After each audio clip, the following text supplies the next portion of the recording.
Also herzlich willkommen zurück, live hier auf der Bühne. Ich sage Ihnen direkt, kommt zu mir, wunderbar. Wer bei mir ist, das ist Nils Uttermöhle von der Zukunftsstiftung Landwirtschaft. Das ist eine NGO, der unterstützt mich jetzt bei diesem Thema, das für uns alle vielleicht erstmal kompliziert klingt, aber spannend ist, weil es unseren Alltag auch betrifft und weil es aus einem so fernen Land ist, über das man landwirtschaftlich so wenig erstmal hört im Alltag. Absolut faszinierend. Wollen wir doch so anfangen, Nils. Ganz grob skizziert, worüber sprechen wir jetzt? Es geht um das Thema Saatgut, Artenvielfalt, Erhaltung von Saatgut und wie das in anderen Ländern funktioniert. Kannst du das in 3, 4 Sätzen nochmal aufschlüsseln für uns und unsere Gäste? Ja, gerne. Hallo erstmal. Wir werden heute mit Daniel, der uns zugeschaltet ist aus Kenia, über die freie Verfügbarkeit von Saatgut reden. In Kenia ein ganz spezielles Thema, das werden wir dann auch noch später besprechen. Wieso? Das wird Daniel uns sagen. Es geht darum, dass jeder Mensch in Kenia, eben gerade die Landwirte, einen freien Zugang zu Saatgut haben sollten. So, und da wollen wir jetzt erstmal noch schauen, wo wir uns gleich befinden. Live, wir machen eine Live-Schalte. Wir haben dann genau eine Grafik vorbereitet. Also wir sind in Kenia, in Westkenia, und das ist dann die Stadt Gilgil. Richtig, genau. Und wir sind dort, weil es das Headquarter dieser Organisation ist, also das Hauptquartier. Von dort arbeitet das Seed Savers Network, also das Saatgut-Sicherungsnetzwerk. Verwaltung, genau. Also wir machen das jetzt ganz basisverständlich, damit Sie verstehen, worüber wir sprechen, aber wirklich spannend. Schauen wir mal live jetzt darüber. Die Leitung steht, wird mir gesagt. Da ist er auch schon. Daniel Wanjama. Heartily welcome to Kenya. Nice to have you here in Berlin. Hi, Daniel. Hello. Hi, how are you? Hello. Hi, we are great. I'm happy to. Nice to have you here. Thank you. I'm also happy to talk to you. Daniel, you are in Gilgil. That's your headquarter, and you're standing outside. Can you? Yes. For a short moment, show us where you are standing. Er soll uns mal zeigen, wo er steht. Very well. I'm standing outside our office, and our office we have a garden, and we also have a hall where we do the meetings and where we do the trainings. And I also, there you can see our office, and you can also see our seed bank over there. That's where we keep the seeds. And over there you can see the garden. Perhaps I'll bring the garden a bit closer later. And over there, you can also see some accommodation for volunteer. But again, it's raining a bit, so it is not very easy to walk around very well. But this is my surrounding. We have a garden, we have office, we have meeting hall, and we have a garden. Okay, that's great to see. Daniel, for a second I will talk to Nils. You can also hear him. Nils, also wir haben jetzt die Umgebung dort mal gesehen, dieses Seed Savers Network. Das heißt, da geht es um Saatgut. Aber warum ist das in Kenia so besonders mit dem Saatgut? Ja, weil das Saatgut, das kann man ganz einfach erklären, halt die Basis für jeden Landwirt, für jede Landwirtin ist. Nur durch Saatgut kann eben nachher auch ein Ertrag generiert werden. Das ist ja überall so im Grunde, ne? Das ist ja in anderen Ländern auch so. Warum ist das in Kenia so besonders? Da muss man anders vielleicht anfangen. Es ist der freie Zugang zum Saatgut, der ganz wichtig ist. Und ja, natürlich eben auch die Möglichkeit, selber Saatgut zu vermehren, selber Saatgut aus einer vorher bestehenden Pflanze wieder zu ernten, das man wieder nutzen kann, was ja für uns in Europa eher keine Selbstverständlichkeit ist. Aber dazu kann Daniel vielleicht später noch ein bisschen mehr erklären. Genau, und Nils Uttermöhle von der Zukunftsstiftung Landwirtschaft war selbst auch dort in Kenia. Daher kommt das Wissen, ne? Du warst also oft vor Ort. das zu sehen. So, Daniel, back to you. Great to have you here. Let's talk about the plans and aims of the organization, of the Seed Savers Network. What are your plans? What do you want to reach in 1, 2 or 3 years with the Seeds? Also seine Pläne, was er damit erreichen will mit dem Netzwerk. Thank you. As Seed Savers Network, our activities are about building seed sovereignty, building capacity of farmers to produce their own food.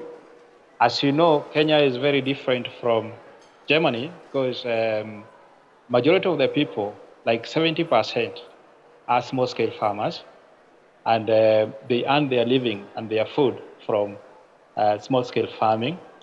But let's make a small break there, Daniel. I want to translate for our audience. Also hat gerade gesagt, in Kenia vor allen Dingen Small-Scale Farmers, also kleine Farmer, also mit unter 2 Hektar ist die Definition. Unter 2 Hektar heißt das, also darum geht es eher. Und er hat gesagt, die Authority, also die wie sagt man? Die Regierung, die örtliche Regierung, okay, und die Ämter. Genau. Und um die kleinen Farmer kümmern sie sich mit dem Netzwerk, dass die halt die Selbstständigkeit beim Zugang zu Saatgut behalten. Okay, back to you, Daniel. We always have to translate it here. So you talk to the small-scale farmers, and what do they do? Do you do then? What we do to them, most of the small-scale farmers are illiterate. They have no education. They have not gone to school. Most of them cannot read. They cannot write, and they have no knowledge on how to do farming, how to select their own seeds, and how to use their soil properly. So what we do, we go out there and do the trainings in the villages. We gather farmers, and then we do the training in the villages so that they're able to get some skills and knowledge how to handle soil and how to handle seeds, how to improve their production, and how to also conserve the local varieties to prevent them from disappearing, and also how to handle the new problem to do with the climate change. Like right now it's raining, it's January, it's not supposed to be raining, and this is some of the challenges because it means come the time when rains are supposed to be there won't be rains because they have come at the wrong time. So all those challenges is what we talk to the farmers to help address. Okay, so just a little translation. Er hat gesagt, dass er mit seiner Organisation auch dort mithilft beim Training, also den Farmern, den kleinen Farmern auch das Wissen an die Hand gibt, wie sie mit Saatgut umgehen und wie sie den Zugang zu Saatgut bekommen können. Selber Saatgut extrahieren aus Wassermelonen, aus Tomaten zum Beispiel, essentielle Sache. Was für uns selbstverständlich ist, dass wir sie mitessen, aber dort muss sowas eben gelehrt werden. Wie gesagt, es ist die Grundlage jeder Pflanze.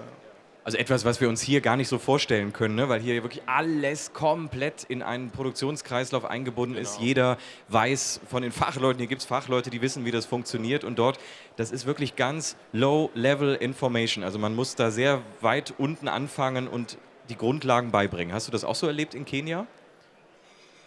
Jein. Also es gibt viele Leute, die sehr gebildet sind, die eine große Expertise in der Landwirtschaft besitzen, aber es gibt eben auch viele, die eben noch viel lernen möchten vor allen Dingen. Und da ist es gut, dass es eine Institution gibt, unabhängig vom Staat, sage ich jetzt mal, die eben Bildung vermitteln kann.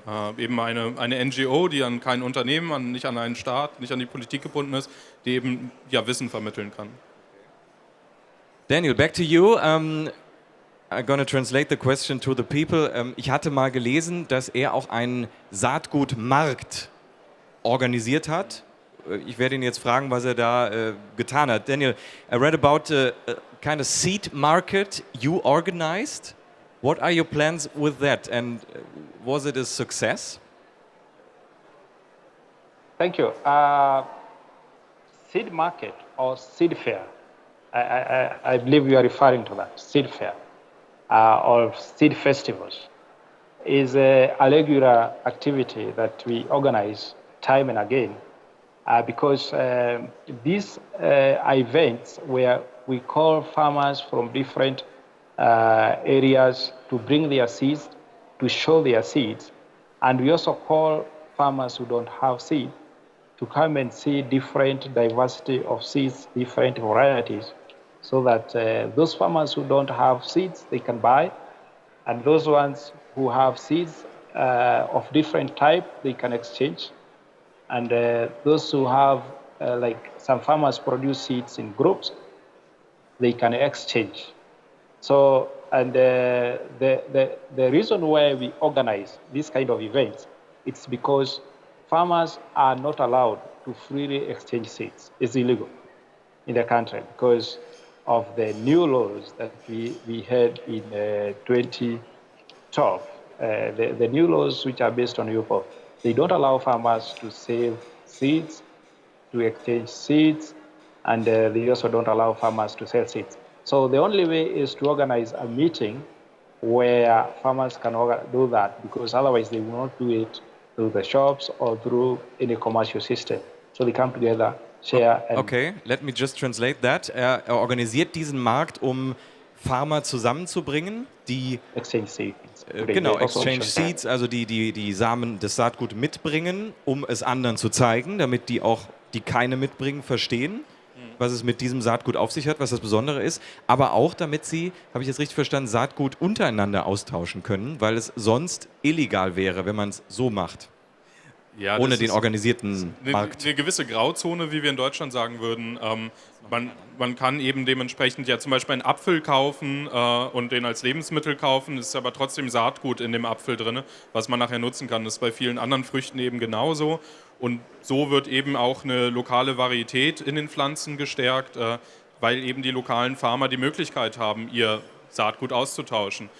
Zu tauschen vor allen Dingen, also ja, ohne direkt Geld dafür bezahlen zu müssen, sondern es wird eben einfach getauscht. So eine ja, schöne Saatgut-Tauschbörse, wie sie ja vielleicht hier auch manchen bekannt ist. Genau. Auf jeden Fall auch ein schönes Bild, wenn man das sieht. Das ist wirklich wie ein klassischer Markt, aber in exotischeren Ländern tatsächlich mit Schalen, wo das Saatgut steht. Ja. Sehr schön. Liebe Gäste, wir sind live in Kenia, verbunden mit Daniel Wanjami vom Seed Savers Network und Wanjama, sorry. Das ist jetzt eine Live-Schalte und Daniel, I want to ask you, like an actual topic is climate change. It's a thing we feel here in Germany either. What are your thoughts about that? So is climate change affecting, how is climate change affecting Kenya, and how are the followings for the seeds? Consequences. Thank you. Yes. Farmers and small-scale farmers, for that matter, are the people who experience effects of climate change more than any other community. Because small-scale farmers, the farmers that we deal with, I myself, I was raised in that kind of background. And small-scale farmers rely on the weather, the rain-fed kind of farming, and food production is now interrupted by frequent droughts that are happening all the time. And as I was telling you, it is not possible now to time when you want to plant because the rains are coming at the wrong time or not coming when you expect them. And we also have serious occurrences with pests and diseases. Like just the other day in this country, we had locusts, which were swarming all the way from Yemen. They came through Ethiopia and Somalia. They came to Kenya. And we also have some diseases affecting maize, like maize liver necrosis disease. And you know, small-scale farmers have no income. Most of the time, they have no income. So if they cannot grow or produce their own food, they go hungry, there is malnutrition, and they have to be fed by the government through food donations. So it's a very serious impact on small-scale farmers, and we are looking for different methods of addressing the effect of climate change, which I might say later. Okay, also er hat gesagt, das wirkt sich auf jeden Fall schon aus. Er hat gesagt, man kann nicht mehr planen, wann es regnet, also wann das Saatgut Wasser bekommt. Richtig, ja. Er hat gesagt, er hat von Diseases gesprochen. Habe ich das richtig verstanden? Seuchen, also oder Krankheiten? Wie verstehst du das? Pflanzenkrankheiten im Speziellen. Also jeder kennt das ja vielleicht aus seinem Garten. Dort gibt es verschiedene Krankheiten, die eben die Pflanzen befallen können. Und ja, das ist natürlich auch etwas, was der Klimawandel mit sich bringt. Ja, Krankheiten, die jetzt dort vorherrschen, wo sie vorher nicht vorgeherrscht haben. Sprich, ja, Leute sind unvorbereitet darauf und müssen sich eben vorbereiten. Und somit steigt das Risiko für Ertragsausfälle und somit halt natürlich die geringe Verfügbarkeit von Nahrungsmitteln. Okay, Daniel, last question to you. Is there anything we from Europe or Germany can do for keeping seeds in the seed business a greater variety? So is there anything we can do? Also gibt es etwas, was wir Verbraucher tun können hier in Deutschland, Europa? Can we buy some other types of seeds? Is there anything we can do? We can support you? Yes, there is a lot you can do. For example, this natural building here, where we are keeping seeds, was built with help from foundation from Germany and a partnership with the organization like where Niels come from, sharing knowledge and exchanging information. And we still work a lot with support from people in Europe and those people who help us also go to access farmers. And it is also very likely that we can get exchange of different technologies. For instance, we try to make this kind of technology here for small-scale irrigation, just to show farmers how to do irrigation and how to. So there is a lot we can do with help from people from Germany as well, and also we are also very grateful that we have had some help, and we also have a volunteer program. We also invite volunteers to come here, and we have like you can see over there. We have accommodation for volunteers who come here and also help in bringing different technologies.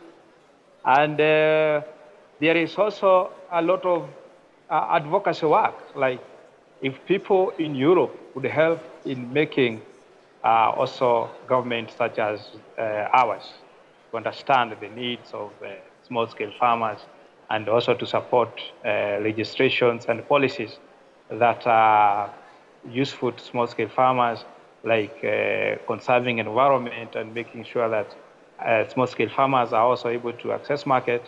There is a lot that people who are in places like where you are could help in doing. And I'm grateful for this opportunity to talk to you, and we hope for better opportunities for farmers and other people who live in these kind of places. That's really great to hear, Daniel. We are grateful to speak to you too. And ich glaube, ein kleiner Applaus, den wird er hören live in Kenia, den wir ihm mal spenden können. This is your applause, Daniel. Thank you very much. I appreciate that, and I'm happy to have had this opportunity to speak to you all. And thank you for having me. All the best to you and your organization, the Seed Savers Network in Kenia. Live war das aus Gilgil, also eine tolle Organisation, unterstützenswert. Er hilft, er bringt Menschen zusammen und informiert. Sehr, sehr wichtig. Greetings from Berlin, Germany to Kenia. Nice to have you here. Thanks, Daniel. Bye-bye. Bye. Thank you. Bye. Asante. Asante sana. Was hieß das jetzt? Sante? Asante sana heißt Dankeschön. Okay, haben wir noch was gelernt. Ganz toll. Liebe Gäste, also das war eine Live-Schalte nach Kenia. Das machen wir hier immer wieder. Nicht nach Kenia, aber auch. Live-Schalten an ganz viele spannende Standorte in Deutschland, die mit Ernährung, mit Landwirtschaft und mit ihrem Alltag zu tun haben. Und es geht gleich weiter auf der Bühne, wenn ich auf die Uhr schaue. Heute straffes Programm. Am Freitag 15 Uhr die Verleihung der Goldenen Brezel. Also Sie können auch gerne noch sitzen bleiben. Auch da spannende Gäste, spannendes Thema. Nils Utermöhle, bedanke ich mich sehr bei dir. Ja, vielen Dank fürs Podium hier. Ja, tatsächlich für den Support auch. Noch im Studium, habe ich eben gehört. Immer noch, ja. Immer noch. Und diese Organisation, die Zukunftsstiftung Landwirtschaft, die du unterstützt, wo du arbeitest, das machst du alles nebenher, reist dorthin. Volunteers hat er auch gesagt, also wir können auch helfen als Freiwillige, als Volunteers, die dorthin gehen, das Wissen weitertragen. Das unterstützt ihr auch. Wer also Infos braucht, kann sich an euch wenden. Richtig, genau. Wunderbar. Nils Utermöhle, danke fürs Dasein, danke Ihnen fürs Dasein. 15 Uhr geht es hier weiter, die Goldene Brezel. Also, stay tuned, würde man sagen. Bleiben Sie dran, bleiben Sie dabei. Bis gleich.